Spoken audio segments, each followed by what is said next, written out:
Տրանսպորտի բոյկոտի վերաբերյալ քաղաքացիներին տուգանելու են իրենց համադրական իրավունքի իրացնելու համար ինչ կարծիքի եք կողմ եք քվեարկելու քաղաքացուն տուգանքի մատերիալ սարքելու նախագծին Արդեն ի սկզբանե ձեր մոտեցումը Լավ, սենց հարց։ Ես բացարձակապես Թոշակառուն ստանում է 35,000 դրամ։ Դուք խնդրում եմ 50 ձեր դրամ ընկերն է չէ վճարում։ խոսում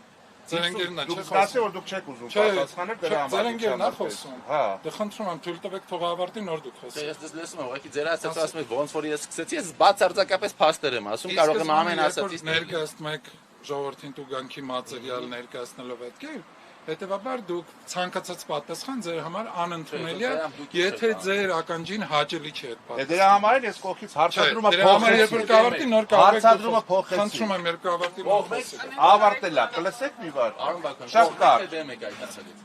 Թոշակառուն ստանում է 35,000 դրամ, 50 դրամը օգտվում է տրոլեյբուսից։ Հիմա իվիճակի չի 150 վճարի։ Դուք ուզում եք տուգանեք այդ թոշակառուին։ Հետևյալն է, ուզում ենք ունենալ լավ տրանսպորտ։ Չէ։ Այս որ դա կարելի է 300 դրամ կամ 500 դրամ դնել։ Հարցեք տվել, ուզում եք պատասխանեմ։ Հանեցեք։ Իմ կարծիքն եք ուզում լսեք։ Այո։ Պատասխանում եմ ձեզ։ Ուզում ենք լավ տրանսպորտ ունենանք, ուզում ենք բարեփոխվի տրանսպորտը, Թոշակառուի դերի ու հացի հաշվի։ Եղբայր, ավական եք, չէ։ Այո։ Ձեր անունը հիշեցնեք։ Մանուկայում։ Մանուկ Բաքսյան ղեկավարն եմ։ Մանուկ ջան,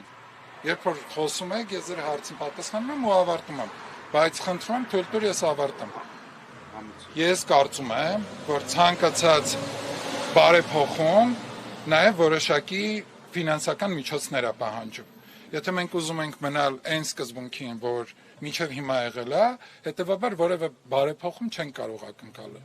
Իսկ հիմա եթե բարեփոխումները ընթանում են, հետեւաբար այդ տրանսպորտը նաև փոփոխության է ենթարկվել գնի առումով։ Եվ ես կարծում եմ, որ այն գինը, որ հիմա, այն սակագինը, որ հիմա գոյություն ունի, դա նորմալ սակագին է եւ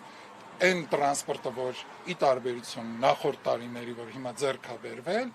դա գուցե բավարար չի, բայց ամեն դեպքում փոփոխվել է եւ բարելավել է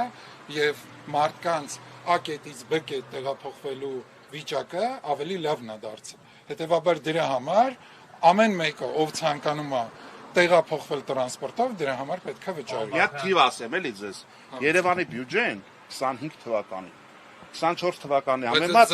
շատ հակիրճ 10 վայրկյան, որ վերջացած կլինի հարցից 25 թվականի բյուջեն 24-ի համեմատ 34.5 միլիարդ դրամով ավելին է։ Հիմա այդ 34.5 միլիարդից տրանսպորտի բարելավման փող չի գտնում, պետք է անպայման թոշակառուին ասենք քո գրպանից պիտի դու դեղի ու հացի հաշվին ավել վճարես լավ անունով եմ դիմում Մանուկ ջան, բայց հետևյալը ասեմ։ Թոշակառուների համար այնքան պայմաններ են բարելավել, եւ ոչ միայն թոշակառուների համար, խոցելի խմբերի համար այնքան նախադրյալներ են դրական ստեղծվել, որ ես կարծում եմ այն, որ հիմա ցանկացած մարդով օգտվում է տրանսպորտից, դրա համար պետք է վճարվի, դա արդարացիա, բայց հիմա ներողությունը, ես հիմա ներողությունը քաղաքացիները բոյկոտում են, պիտի տուգանեք։ Քանի որ 2 րոպե մնացել, բոյկոտում են, պիտի տուգանեք։ Ուրիշ ժամանակ կարող ենք զրուցել։ Տուգանելու մատերիալ ասելով եկաք իշխանության եւ այս պահին փորձում եք քաղաքացու սարքել տուգանքի մատերիալ։ Եղբայր, հիմա պրովոկացնում ես, Ես եմ ասում, այդպես չի եղել։ Այդպես է եղել։